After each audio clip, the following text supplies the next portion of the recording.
Hi, Geometry. These are the notes for the second review day for algebra, solving systems of equations and solving quadratic equations.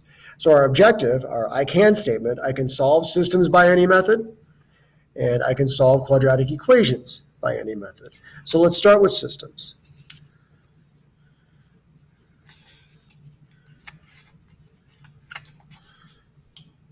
So a system of equations is two or more equations containing two or more variables. And our solution to a system is going to be the values of all the variables that make all the equations true. So we've learned multiple ways to be able to solve systems, graphing, substitution, and elimination. And each one kind of has its place. Graphing is appropriate when all the equations in the system can be easily graphed and when the solution has integer coordinates. Or if you have technology available like the Desmos graphing calculator. So let's take a look at one. So we're going to solve this by graphing. Let's go ahead and put both of these into slope-intercept form. All right, so that means solve for y.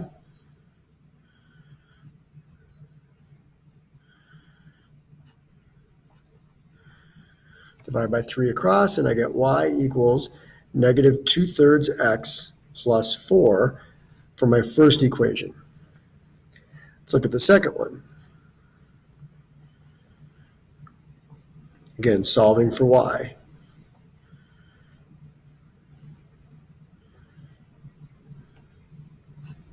Divide by negative 6 this time. So y equals negative 8 over negative 6, that's 4/3 minus 4. So that's my second equation. Now let's graph those. So recall we're going to go ahead and start with our y-intercept and then use our slope to find another point. So the y-intercept is positive 4 and the slope is negative 2/3. So down 2, 3 to the right. Down 2, 3 to the right. And this is our first line from our system. Let's look at our second one. Now, negative 4 is our y-intercept. So down we go to negative 4 on the y-axis. Slope is positive 4/3. So up 4, 3 to the right.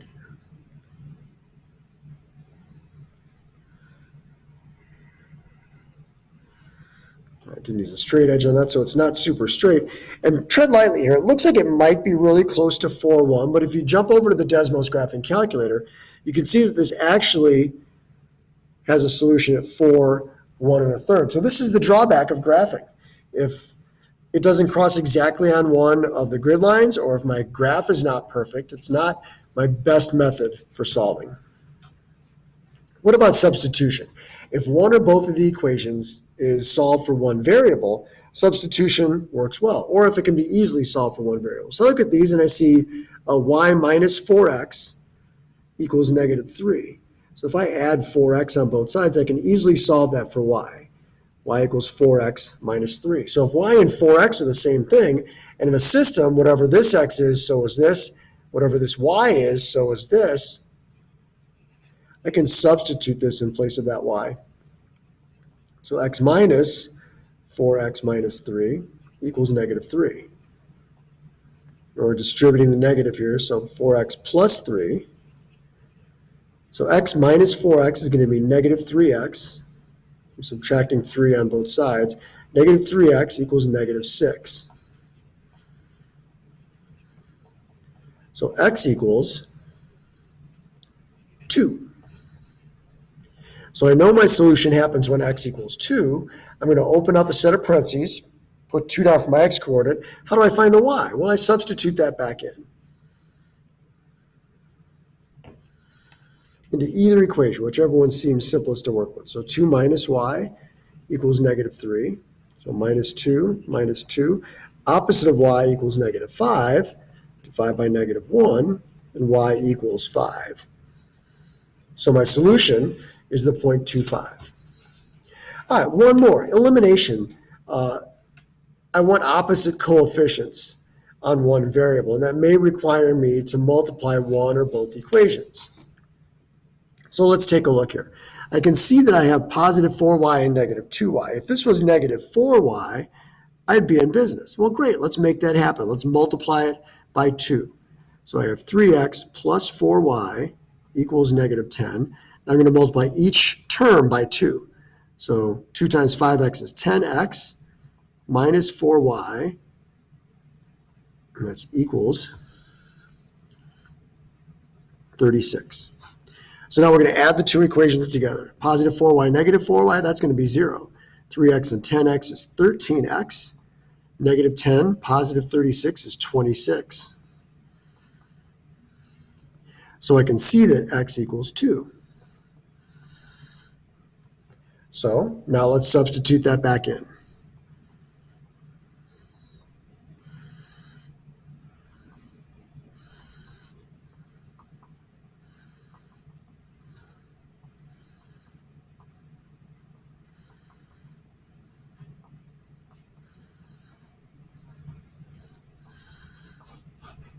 So the point 2, negative 4 should solve both of these equations. Right?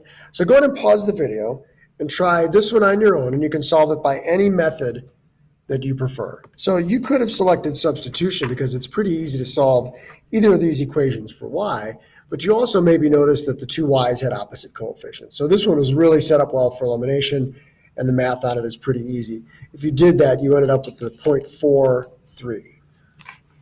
All right, good work. Let's move on to quadratics. So a quadratic equation is an equation with its highest degree of 2. So it contains an x squared term. And in standard form, it can be written as ax squared plus bx plus c. So the methods we've learned to solve quadratics are taking square roots of both sides, factoring and using the zero product property, completing the square, and the quadratic formula. So when is each of these most appropriate? Well, square roots work best when the variable side of the equation is a perfect square. So you can take the square of both sides. Typically, the right side is a number. You end up simplifying a radical, and there you go. Zero product property, well, you need to be able to factor to use zero product property. So if it's easily factorable, that's usually your shortest route to a solution. Completing the square feels a little more complicated. If you ever needed to convert over to vertex form, it's a nice tool to have. It works best when the a value, multiplier on x squared, is 1, and b is an even number. Quadratic formula solves everything. If there's not an easier way, so if you can't factor it or if the numbers are kind of large and complicated, the formula is your best bet. So let's take a look at a couple. So I see x squared plus 4 equals 24. And I see this has an x squared, and I can isolate it if I subtract 4 from both sides. So x squared equals 20.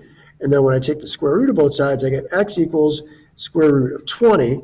Recall, we're going to want to simplify that.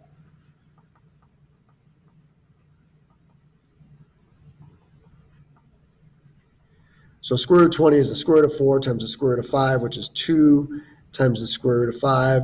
And remember, a quadratic is going to be, since we're taking the square root, it's plus or minus. So x equals plus or minus 2 times the square root of 5. All right, how about example 2? X squared plus 7x equals negative 10. In this case, I'm not going to be able to get my x squared and then have something nice and neat that I can square root on this side. So square rooting is out. So the next thing I want to think about is, can I use the zero product property? Well, to do that, I'm going to need one side of the equation equal to 10. And right now it equals, one side of the equation equals 0. So right now it equals 10. So let's see what happens. X squared plus 7x plus 10 equals 0. So my question is, can I factor this side? Are there two numbers that multiply to make 10 and add up to 7? Well, my number 10 only has two factors, 1 and 10 and 2 and 5. And, well, 2 and 5 make 7. So x plus 2, x plus 5. So remember what the zero product property says. If I multiply two factors together and they equal 0, then at least one of these has to be equal to 0. So let's make that happen and find out when is x plus 2 equal to 0, when is x plus 5 equal to 0.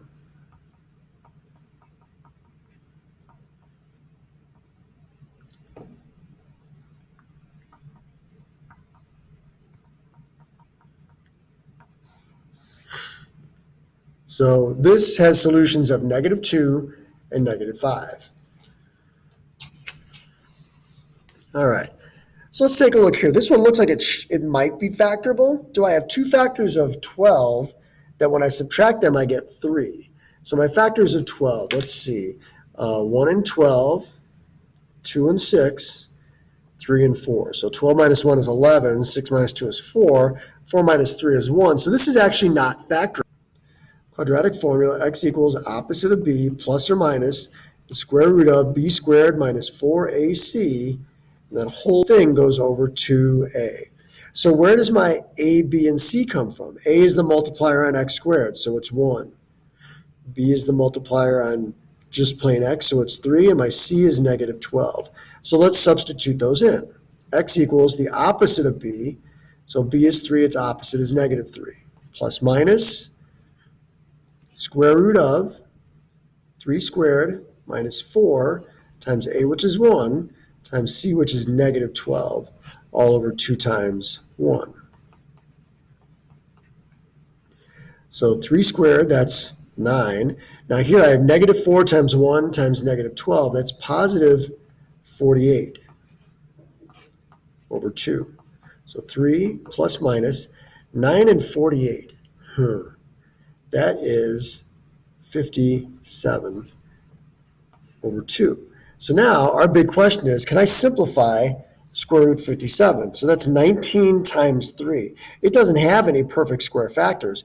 So this actually would be our solution. So you can see how sometimes our quadratic allows us to deal with things we can't handle any other way, but sometimes the answers are kind of a little bit messy too.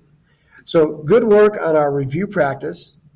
And if you have further questions, be sure to set up a time to talk with me.